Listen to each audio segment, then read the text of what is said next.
Dear friends, today I am going to discuss with you the phase-phasor difference and the phasor diagrams for the AC circuits. AC circuits mean AC through resistor, ये register है, AC through inductor, तो ये inductor है, AC through capacitor. तो the AC is applied to resistor here, AC is applied to the inductor here, AC is applied to the capacitor here. मैं एक बात बता दूं कि जब हम इंडक्टर की बात करते हैं ना, तो हम कहते हैं प्योर इंडक्टर. क्यों प्योर क्यों कहते हैं? क्योंकि जो भी कोई इंडक्टर होगा ना, उसका रेजिस्टेंस होगा ही होगा रियल में. बट मैं आइडियल केस ले रहा हूँ कि इसका सिर्फ इंडक्टेंस ही है, इसका रेजिस्टेंस नहीं है. ये रियलिटी में नहीं है, रियलिटी में रेजिस्टेंस होता है. तो आइडियल केस क्या है? मैं अज्यूम कर रहा हूँ कि ये इंडक्टर हमारा प्योर इंडक्टर है जिसका आर नहीं है. ऐसे ये कैपेसिटर प्योर कैपेसिटर है और ये प्योर रजिस्टर है. तो हम तीनों केसेस में क्या कर रहे हैं? वोल्टेज लगा रहे हैं. कौन सी? AC voltage. तो एसी की वोल्टेज को किससे लिखते हैं? साइन से, क्योंकि साइनोसॉइडल होती है ना. कैसी होती है साइनोसॉइडल? ऐसी. ये वोल्टेज है जो इंक्रीज होती है मैक्सिमम, डिक्रीज होती है नेगेटिव में, और ऐसे मतलब चेंज कंटिन्यूसली उसका मैग्नीट्यूड चेंज होता है और पीरियोडिकली डायरेक्शन उसकी बदलती जाती है. ये है अल्टरनेटिंग करंट. तो अल्टरनेटिंग जैसा करंट होता है ऐसी वोल्टेज होती है. तो मैं अल्टरनेटिंग वोल्टेज की बात कर रहा हूँ, ई की. तो ई की वोल्टेज क्या होगी? ये वाली इंस्टेंटेनियस होगी क्योंकि लगातार बदल रही है. तो अल्टरनेटिंग वोल्टेज मैंने कहाँ लगाई है? रजिस्टर को, इंडक्टर को, कैपेसिटर को. मुझे देखना है कि ये वोल्टेज यहाँ पे करंट कितना बनाएगी, यहाँ पे करंट कितना बनाएगी. ये करंट, क्योंकि वोल्टेज क्या करती है? करंट बनाती है. तो मैंने तीनों केसेस में अब करंट देखने हैं. तो यहाँ देखो, रजिस्टर का केस तो सीधा ही है, क्योंकि रजिस्टर का केस क्या होता है? आई क्या होता है? E upon R. बस ई की ये वैल्यू लगा दो तो ये क्या हो जाएगा? A naught sine omega T divided by R. और ई नॉट अपॉन आर क्या होता है? I naught, maximum peak current.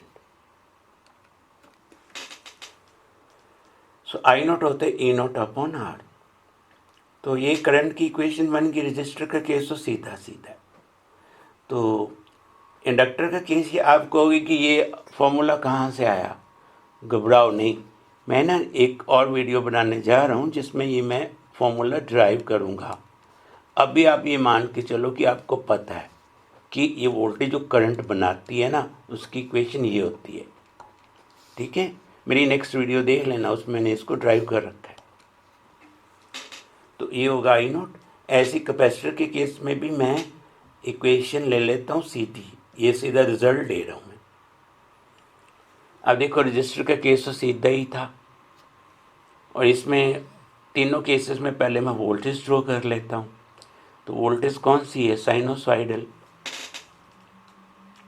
तो साइनोसॉइडल वोल्टेज तीनों केसेस में ये है.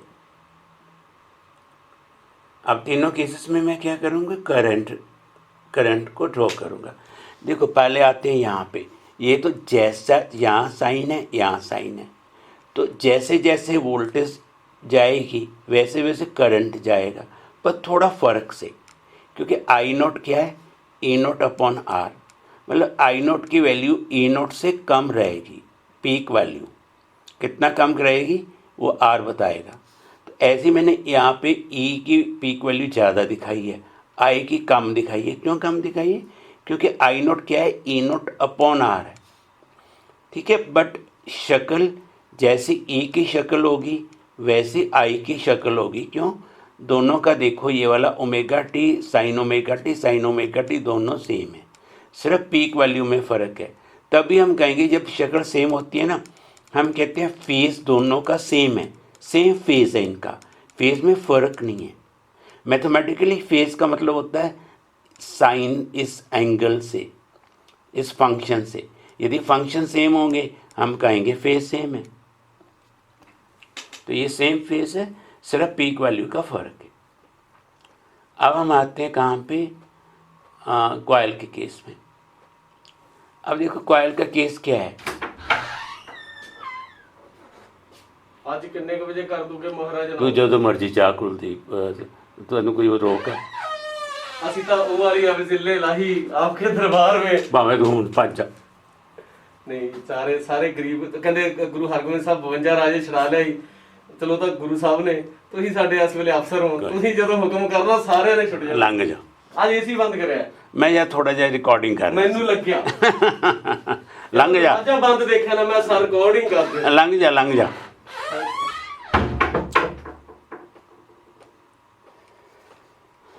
देखो इसमें पता क्या होता है, इसमें ये है कि इसमें फेज का फर्क रहेगा। पता क्यों रहेगा?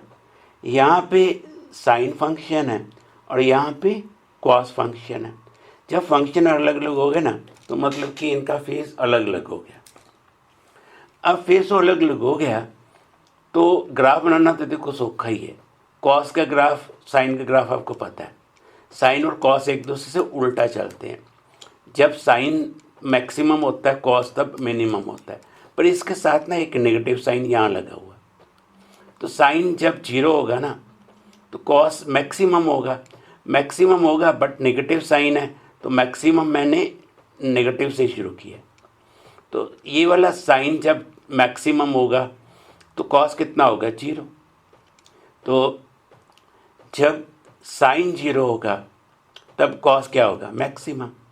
तो ये ग्राफ जो येलो वाला है किसका ग्राफ आएगा?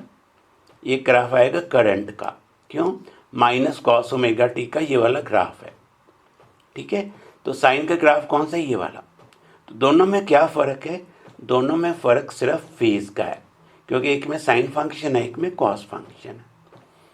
ओके, तो इसमें आगे ना एक लीड लैग बताना होता है कि मैं ना जैसे करंट है, मैं करंट, इस करंट को ऐसे भी लिख सकता हूँ कि आई नॉट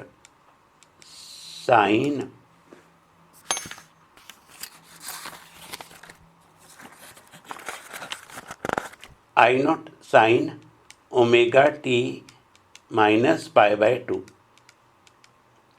क्योंकि साइन थीटा माइनस 90 डिग्री क्या होता है? Minus cos theta. Sine theta minus 90 mean pi by 2 radian, तो क्या होता है? Minus cos theta.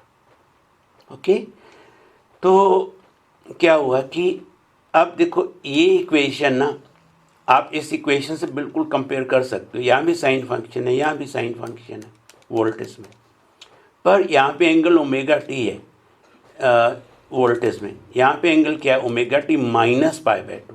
माइनस है ना, तो मैं कहूँगा जो करंट है ना, माइनस का मतलब लैग, कि करंट लैग कर रहा है। कितना लैग कर रहा है? माइनस, यदि प्लस होता तो मैंने कहना था लीड, अब माइनस है, मैं क्या कहूँगा? लैग। कितना लैग होगा? पाई बाय 2। तो मैं कहूँगा करंट का फेज ई से डिफरेंट है। करंट लैग करता है वोल्टेज से। कितना लैग करता है? पाई बाय 2 रेडियन। बस। अब आते हैं हम कैपेसिटर में। तो कैपेसिटर में करंट का ग्राफ क्या होगा? ये करंट का ग्राफ होगा। देखो एक बार इसमें ध्यान रखना कि कॉस, यहाँ कॉस फंक्शन है, यहाँ साइन फंक्शन है। कॉस फंक्शन बिल्कुल मैंने पहले बताया था, जब ये मिनिमम होगा ये मैक्सिमम होगा, पर यहाँ कोई नेगेटिव साइन नहीं है, दोनों पॉजिटिव है। तो जब साइन जीरो है कॉस कितना होगा? मैक्सिमम। पर मैक्सिमम पीक वैल्यू मैंने थोड़ी कम दिखाई है। क्यों? क्योंकि peak value E not divided by है कुछ, है ना। तो यहाँ एक मिस्टेक है, ये ई नहीं है, ये एक्चुअली आई है, सॉरी, ये करंट की इक्वेशन है। तो ई नॉट डिवाइडेड बाय है ना, तो डिवाइडेड बाय है तो ये पीक वैल्यू जो है करंट की थोड़ा कम ही रहेगी इसकी पीक से। तो जब ये मैक्सिमम होगा तो करंट मिनिमम हो जाएगा। जब वोल्टेज मिनिमम होगी तो ये मैक्सिमम हो जाएगा। तो ये येलो वाला ग्राफ किसका बनेगा? करंट का। अब यहाँ पे करंट का इक्वेशन ये हो गया ना, I is equals to I naught cos omega T. पर अभी सीधा तो कंपेयर होगा नहीं, है ना, यहाँ साइन है यहाँ कॉस है। मैं इसको ऐसे भी लिख सकता हूँ, मैं लिख सकता हूँ I is equals to I naught sine omega T plus pi by 2। तो अब आप कंपेयर कर सकते हो, इसमें भी साइन है, इसमें भी साइन है, यहाँ ओमेगा टी है, यहाँ ओमेगा। याद रखना कि साइन थीटा प्लस 90 क्या होता है? Cos theta. तो मैंने तभी कॉस थीटा को कैसे लिख लिया था? Sine theta plus 90 degree. अब मैं कंपेयर कर सकता हूँ साइन साइन ओमेगा टी, पर यहाँ पे क्या है? Plus pi by 2। Plus pi by 2 का मतलब करंट लीड करेगा, लीड क्यों बोला? प्लस कारण, प्लस के कारण कितना लीड करेगा? पाई बाय 2 रेडियन। यहाँ करंट क्या कर रहा था? लैग। कितना लैग कर रहा था? पाई बाय 2। यहाँ करंट क्या कर रहा है? लीड। कितना लीड कर रहा है? पाई बाय 2। बस।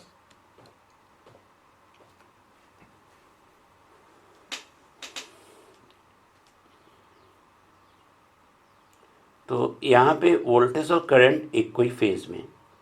तो पहले मैं वोल्टेज का फेज बना लेता हूँ।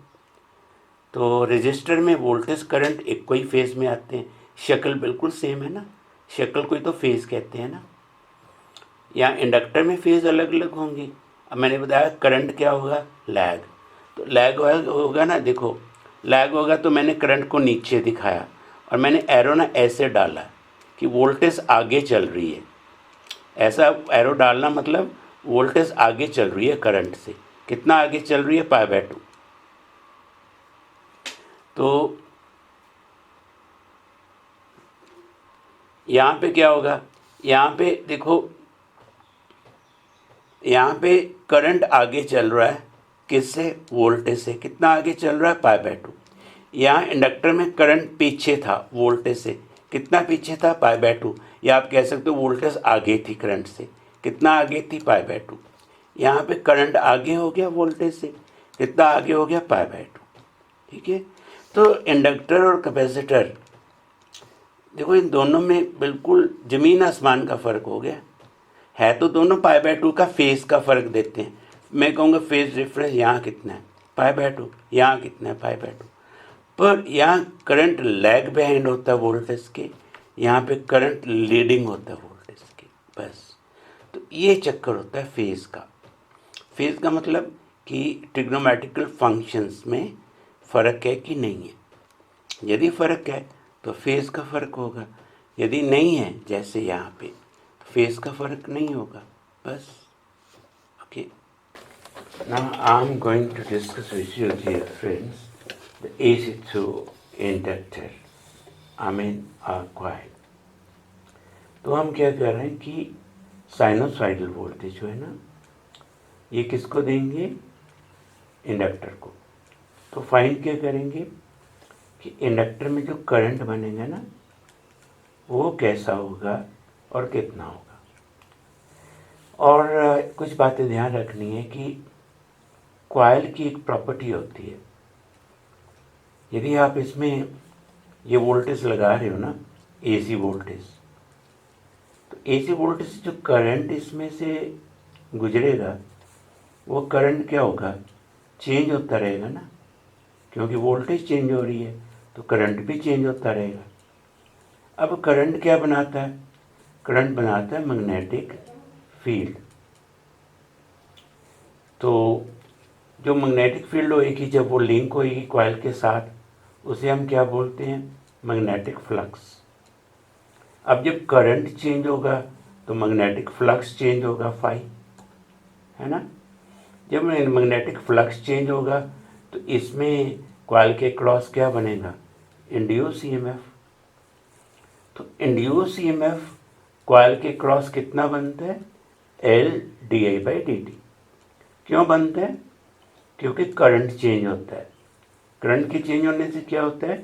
मैग्नेटिक फ्लक्स चेंज होता है, इसलिए। अब जो इंड्यूस ईएमएफ बनता है और जो अप्लाइड ईएमएफ है इसको कहता है अपोज, ये ध्यान रखना। तो इसको हम बोलते हैं बैक ईएमएफ। ओके, तो सर्किट में दो ईएमएफ हो जाएंगी, एक तो आपने ये लगाई अप्लाइड है, दूसरा बैक ईएमएफ जो बन गया। तो ये अप्लाइड ईएमएफ है E naught sine omega T, और बैक ईएमएफ कितना बन रहा है, बैक ईएमएफ बन रहा है L D I by D T. तो नेट ईएमएफ कितना हो जाएगा, E naught sine omega T minus L D I by D T. अब आपको किरचॉफ लॉ क्या बोलता है, किरचॉफ लॉ बोलते हैं जो नेट ईएमएफ होता है ना वो इक्वल होता है किसके, voltage into current, sorry resistance into current के। पर ये रेजिस्टेंस तो इस सर्किट में है ही नहीं है, हम ये मान के चल रहे हैं कि हमारा इंडक्टर प्योर है। तो जब रेजिस्टेंस ही नहीं है तो रेजिस्टेंस इंटू करंट वो तो जीरो हो जाएगा, राइट साइड क्या हो जाएगी, zero, because no resistance in the circuit. So no resistance in the circuit, तो क्या हो जाएगा, बस इक्वल्स टू जीरो हो जाएगा। यहाँ से मैं क्या फाइंड करूँगा, मुझे यहाँ से फाइंड करना है करंट का इक्वेशन।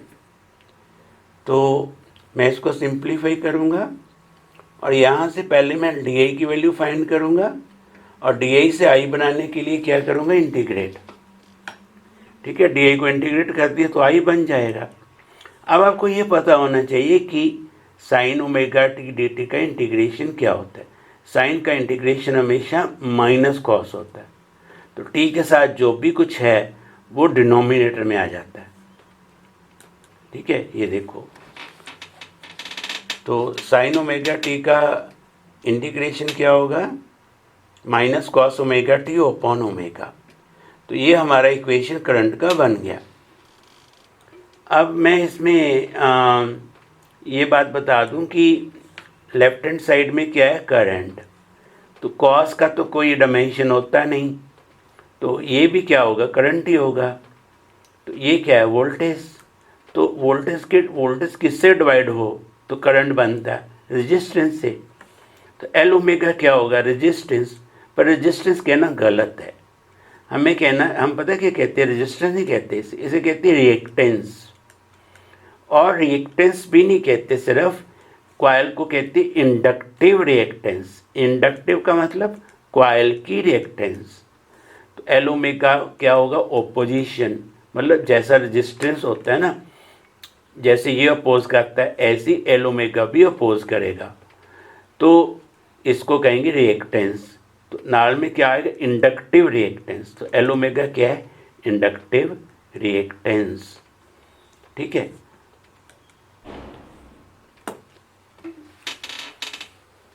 तो A naught upon L omega is I naught.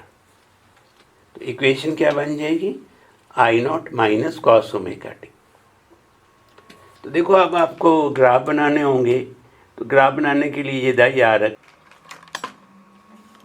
तो आई की वैल्यू जो आ रही है ना हमारे पास, वो I naught minus cos omega T है। ठीक है, तो पहले तो आपको इनका ग्राफ बनाना होगा, इसका और वोल्टेज का। एक बात ध्यान रखना, साइन थीटा और कॉस थीटा दोनों एक दूसरे से उल्टा चलते हैं। जब ये मैक्सिमम होता है तब ये मिनिमम होता है, और जब ये मिनिमम होता है तो ये मैक्सिमम होता है। जैसे आप देखो यहाँ पे, ये ग्राफ किसका था, वोल्टेज का, और ये ग्राफ किसके, करंट का। क्यों, क्योंकि वोल्टेज यहाँ पे क्या थी, मिनिमम, तो करंट क्या होगा, मैक्सिमम, है ना। तो करंट के साथ माइनस भी है ना, तो माइनस का मतलब करंट मैक्सिमम तो होगा नेगेटिव साइड से, तो इस तरफ क्या है, नेगेटिव। तो यहाँ से मैंने शुरू किया, बस बाकी तो आप बना सकते हो कि ये मैक्सिमम है तो इसको मिनिमम कर दो, ये मिनिमम है तो इसको मैक्सिमम कर दो, तो इन पॉइंटों को जोड़ लो, तो ये क्या बन गया, ये करंट का ग्राफ बन गया, बस। तो मैं करंट को ऐसे भी लिख सकता हूँ, देखो sine theta minus 90 degree, sine theta minus 90 क्या होता है, माइनस कॉस थीटा। पर इससे ना एक चीज़ है, आप इसको कंपेयर कर पाओगे वोल्टेज की इक्वेशन के साथ, क्योंकि देखो इसमें साइन है, ये साइन है, वोल्टेज में ओमेगा टी है, यहाँ भी ओमेगा टी है, पर यहाँ पे माइनस π/2 भी है। तो आप कहोगे कि जो करंट है ना, माइनस का मतलब लैग, मतलब करंट लैग करेगा। किससे लैग करेगा, वोल्टेज से। कितना लैग करेगा, ये π/2, मतलब π/2 लैग करेगा। तो कैसे, जैसे मैंने वोल्टेज ऐसे बनाई है, तो करंट को मैंने लैग दिखाना है, लैग का मतलब पीछे दिखाना है, तो मैं एरो ऐसे डाल देता हूँ आगे की तरफ, तो वोल्टेज आगे हो गई ना, तो करंट से आगे हो गई, कितना आगे हो गई, π/2। तो करंट लैग हो गया, या आप कह सकते हो वोल्टेज से लीड हो गई। कितना लीड होगी वोल्टेज, π/2, या करंट कितना लैग हो गया, π/2। बस इसे कहते हैं फेज का फर्क। तो दोनों के फेज में फ़र्क कितना आया, 90 का आया ना, क्योंकि वोल्टेज में यहाँ ओमेगा टी था, यहाँ ओमेगा टी माइनस π/2 था, तो डिफरेंस कितना दोनों में फेज का आया, π/2 का। तो वोल्टेज ये है E0 साइन ओमेगा टी, तो माइनस का मतलब lag, current lag behind voltage bye 90 degree. तो लास्टली मैं एल ओमेगा को बताना चाहूँगा। एल ओमेगा को हम क्या बोल रहे थे, इंडक्टिव रिएक्टेंस, है ना। ये क्या होता है कि जो कॉइल है ये ऑपोजिशन देती है, पर इसकी ऑपोजिशन ओमेगा डिपेंडेंट है। ओमेगा क्या होता है, फ्रीक्वेंसी। अब यदि आप इसमें से डीसी पास करो, डीसी का तो ओमेगा होता ही नहीं, ओमेगा 0 होता है, तो एल ओमेगा की वैल्यू डीसी के लिए कितनी होगी, 0, क्योंकि डीसी का ओमेगा 0 है। इसका मतलब कि कॉइल डीसी को कुछ भी नहीं कहेगी, डीसी तो बड़ी आराम से इसमें से गुजर जाएगी, कॉइल उसे बिल्कुल अपोज नहीं करेगी। हाँ, एक बात है, मैं एक एसी लेता हूँ ऐसे, एक एसी लेता हूँ ऐसी, तो कॉइल इसको ज़्यादा रोकेगी कि या इसको रोकेगी ज़्यादा, इसको। पता है क्यों, इसका ओमेगा ज़्यादा है, तो जितनी ज़्यादा फ्रीक्वेंसी होगी कॉइल ने उतना ही ज़्यादा उसको अपोज करना है, क्योंकि इसकी ऑपोजिशन क्या है, एल ओमेगा। ओमेगा बढ़ता जाएगा तो ऑपोजिशन बढ़ती जाएगी। तो इंडक्टिव रिएक्टेंस जो होती है एक्सएल, वो एल पे भी डिपेंड करती है, ओमेगा पे भी, मतलब अप्लाइड फ्रीक्वेंसी के साथ है वो, कि फ्रीक्वेंसी कितनी लगा रहे हो उससे वो बदलेगी फ्रीक्वेंसी के साथ। एल पे भी डिपेंडेंस होगी, पर ओमेगा पे भी होगी, ठीक है। कॉइल डीसी को बिल्कुल कुछ नहीं कहेगी, क्यों, डीसी का ओमेगा 0 है, तो ये डीसी आराम से गुजर जाएगी।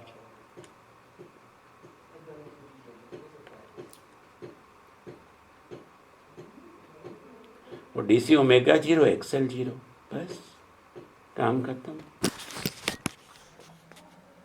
ये था सारा कॉइल का case. Now I am coming, capacitor का केस है कि जब हम AC voltage E0 sign omega T इस कैपेसिटर को देंगे, तो ये कैपेसिटर में से जो करंट बनेगा उसकी इक्वेशन क्या होगी, कैसा करंट होगा और फेज़ का क्या होगा, ठीक है। सबसे पहले बात ये ध्यान रखनी है कि कैपेसिटर क्या है। कैपेसिटर के क्रॉस एक पोटेंशियल बनता है ना, तो वो कितना पोटेंशियल बनता है, वो बनता है पोटेंशियल Q/C। मतलब जब चार्ज की वैल्यू हो तो कैपेसिटर का मतलब कि उसकी कैपेसिटेंस भी होगी, तो डेफिनेटली पोटेंशियल भी होगा। तो कैपेसिटर के क्रॉस पोटेंशियल होगा चार्ज की होने से। पर ये जो चार्ज है ना, ये चार्ज कहाँ से आ रहा है, ये आपका वोल्टेज, क्योंकि वोल्टेज आपने ये लगाई है, तो वोल्टेज का मतलब वोल्टेज ने करंट बनाना है, तो करंट जब बनता है तो करंट से क्या होता है, चार्ज, क्योंकि करंट क्या होता है, dQ/dt। वोल्टेज ने बनाना है करंट, करंट से बनना है चार्ज, और जब चार्ज बनना है तो कैपेसिटर के क्रॉस क्या बनेगा, वोल्टेज। ठीक है, तो इस वोल्टेज को हम, तो वोल्टेज क्या हो गया, Q/C। अच्छा, अब एक बात ध्यान रखो कि यहाँ पे हम क्या कह रहे थे, E=E0 sin ωt, है ना, ये वाली वोल्टेज थी ना। तो हमने क्या क्या बोला कि ये जो वोल्टेज है, तो यही वाली वोल्टेज सारी की सारी, क्योंकि ये जो वोल्टेज होगी अल्टरनेटिंग वोल्टेज, यही वाली वोल्टेज कैपेसिटर के क्रॉस भी बन जाएगी, है ना। तो कैपेसिटर के क्रॉस बनेगी वोल्टेज, तो काहे की इक्वल होगी, वो इक्वल होगी Q/C की। तो Q/C equals to E0 sin ωt। तो हमें तो चाहिए करंट, तो पहले हम चार्ज देखेंगे, चार्ज के बाद हम करंट बनाएंगे। तो Q की वैल्यू लगा देते हैं यहाँ पे करंट बनाने के लिए। E0 C कांस्टेंट है तो बाहर आ जाएंगे। देखो अब ना साइन ओमेगा टी का डिफ्रेंशिएशन होगा, आता है साइन ओमेगा टी का डिफ्रेंशिएशन। साइन का डिफ्रेंशिएशन कॉस होता है, साइन का डिफ्रेंशिएशन कॉस। फिर क्या होता है, उसके बाद डिफ्रेंशिएशन होता है ओमेगा टी का, ओमेगा कांस्टेंट है वो बाहर आ जाता है, तो ये हो जाता है ओमेगा कॉस ओमेगा टी। आगे क्या आता है, dt/dt, तो dt/dt क्या हो जाता है 1, तो मतलब d/dt साइन ओमेगा टी का आंसर क्या आता है, ओमेगा कॉस ओमेगा टी। तो ओमेगा कॉस ओमेगा टी इसका आंसर हुआ ना।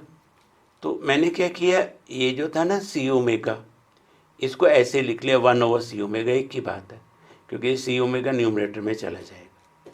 पर एक बात हमें इसमें एडवांटेज मिलेगा, पीक वोल्टेज को आपने जिससे डिवाइड किया हुआ है वो क्या होगा, क्योंकि होमोजेनिटी बताती इक्वेशन की ये करंट है, इसका तो डायमेंशन होता नहीं, तो इस सारे का डायमेंशन क्या होगा, करंट। करंट होगा तो ऊपर क्या है, वोल्टेज, तो डिनोमिनेटर में क्या होगा, रेजिस्टेंस।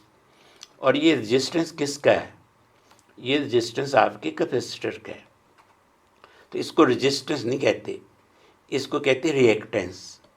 और सिर्फ रिएक्टेंस भी नहीं कहते, इसको कहते हैं कैपेसिटिव रिएक्टेंस, मतलब ये कैपेसिटर की रिएक्टेंस है। कैपेसिटिव रिएक्टेंस कितनी होगी, 1/c ओमेगा। तो 1/c ओमेगा डिनोमिनेटर में है, तो इसको XC से डिनोट करते हैं। XC mean capacitive reactance XC। तो ये करंट हो जाएगा E0/XC। तो ये हमारी करंट की इक्वेशन आ गई। तो इस इक्वेशन को ना आप ऐसे भी लिख सकते हो, देखो वोल्टेज की ये इक्वेशन थी, करंट की इक्वेशन हमारी कॉस से आ रही है। तो अब देख एक बात है, पहले तो आपको इसका और इस इक्वेशन का ग्राफ बनाना होगा। याद रखना कि साइन थीटा और कॉस थीटा एक दूसरे से उल्टा होते हैं। उल्टा का मतलब जब साइन थीटा 0 होता है तो कॉस थीटा तब मैक्सिमम होता है, जब ये मैक्सिमम होता है ये 0 होता है ये मैक्सिमम। हाँ देखो यहाँ पे ये जो ब्लू वाला था वो क्या था, वोल्टेज, येलो वाला क्या है, करंट। क्यों, क्योंकि जब वोल्टेज 0 है करंट क्या होगा तब, मैक्सिमम, क्योंकि करंट किससे है, कॉस से। जब वोल्टेज मैक्सिमम हो गया तो करंट कितना हो जाना है, 0। तो जब वोल्टेज ने 0 होना है तो करंट ने कितना हो जाना है, मैक्सिमम। तो जब वोल्टेज ने मैक्सिमम होना है करंट ने कितना हो जाना है, 0। क्यों, क्योंकि एक साइन से एक कॉस से। तो ये हमें ग्राफ समझ में आ गए। दूसरी बात, ये साइन थीटा था ना, ये कॉस थीटा था। कॉस थीटा को मैं लिख सकता हूँ sine theta plus 90। Sine theta plus 90 क्या होता है, कॉस थीटा। पर यहाँ से पता क्या होगा, मुझे इन्हें एक फ़ायदा हो जाएगा, मैं आप इसको और इसको सीधा कंपेयर कर पाऊँगा। मैं कहूँगा देखो साइन यहाँ है, साइन यहाँ है, ओमेगा टी यहाँ है, ओमेगा टी यहाँ है, पर यहाँ पे प्लस π/2 है। मतलब करंट जो है, करंट का फेज वोल्टेज के फेज से अलग हो गया, क्योंकि एंगल में फ़र्क पड़ गया ना। मैथमेटिकली एंगल चेंज हो जाता तो मतलब फेज चेंज हो गया। तो फेज चेंज हो गया, पर यहाँ प्लस साइन है। प्लस साइन का मतलब क्या होता है? लीड। हम कहेंगे करंट लीड कर रहा है, किससे? वोल्टेज से। तो कितना लीड कर रहा है? इतना, π/2। मतलब करंट लीड कर रहा है वोल्टेज से π/2 रेडियन, और दोनों में फेज का फ़र्क है, क्योंकि एक साइन है दूसरा कॉस है, तो दोनों के फेज में फ़र्क है। कितना फ़र्क है? ये दोनों इक्वेशन बता रही प्लस है, प्लस का मतलब लीड है। तो कितना लीड है? π/2, बस। तो आगे हम ये बताएंगे कि जो कैपेसिटिव रिएक्टेंस है ना, वेरी वेरी इंपॉर्टेंट। तो यदि डीसी, आप डीसी ले लेते एसी की जगह पे, तो डीसी का ओमेगा कितना होता है? 0। तो कैपेसिटिव रिएक्टेंस कितनी हो जाएगी? 1/0 क्या होगा? इन्फिनिटी। मतलब क्या हुआ कि यदि आप डीसी लगा देते हो ना कैपेसिटर के साथ, डीसी वोल्टेज, तो डीसी करंट तो इसमें से गुजर सकता ही नहीं, डीसी करंट नहीं पास होगा। क्यों? क्योंकि ये रिएक्टेंस कितनी दे रहा है डीसी को? इनफाइनाइट रिएक्टेंस दे रहा है, कि वो कह रहा है कि मैंने तो डीसी को पास होने ही नहीं देना है। तो कैपेसिटर कभी भी डीसी को अपने में से पास होने नहीं देता। हाँ, एसी को पास होने दे देता है। अब देखो, एसी में भी डिपेंड करता है कि एक एसी ही है, एक एसी ही है, एक एसी इससे भी खतरनाक है, ऐसे वाली। तो यदि ये खतरनाक वाली एसी हुई तो इसको आराम से पास होने देगा, क्योंकि इसका ओमेगा बहुत ज़्यादा है। ओमेगा ज़्यादा है तो ये वैल्यू कम होगी, ये वैल्यू कम होगी तो इसमें से गुजर जाएगी वो।